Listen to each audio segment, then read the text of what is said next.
Hello mga friend, magandang araw.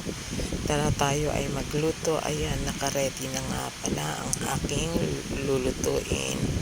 Ayan, may magagata po tayo. Nakalagay na po ang sibuyas at ang luya. At nilagyan ko na rin nga po pala ng asin. Hayaan po natin na kumulo ang ating gata. Ayan, at habang kumukulo siya, nilagay ko na po ang ating kalabasa. Ginayat ko na po ang ating mga kalabasa at hinalo-halo ko na po. Hayaan po natin kumulo. At heto po ang ating pechay. Ilagay na po natin ang tangkay ng ating pechay sapagkat yan po ay medyo matigas. At heto po ang ating mga isda. Ayan, ang ating tilapia. Ayan, nahuhulaan nyo na po ang ating iluluto. Tayo po ay nagluluto ng ginataang tilapia.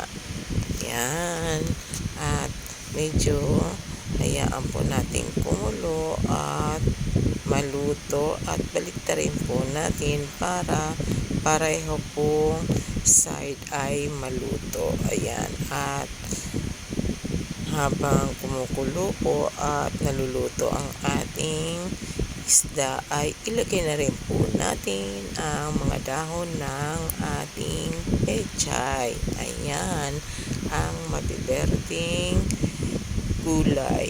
Ayan, maberding dahon ng pechay.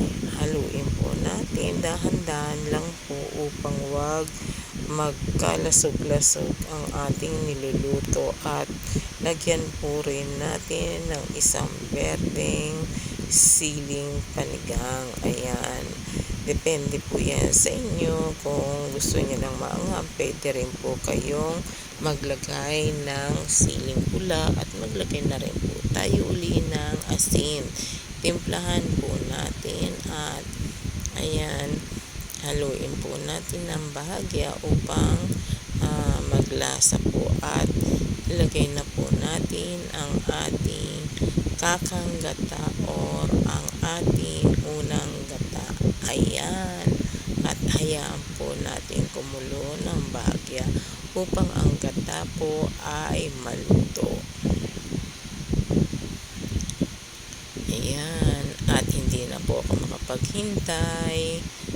Tikman na po natin ang ating ulam for the day. Ayan po, wow! Masarap po siya mga friend. Try nyo po ang ganitong luto. Tara, ready na po ang ating ulam. Kain na po tayo.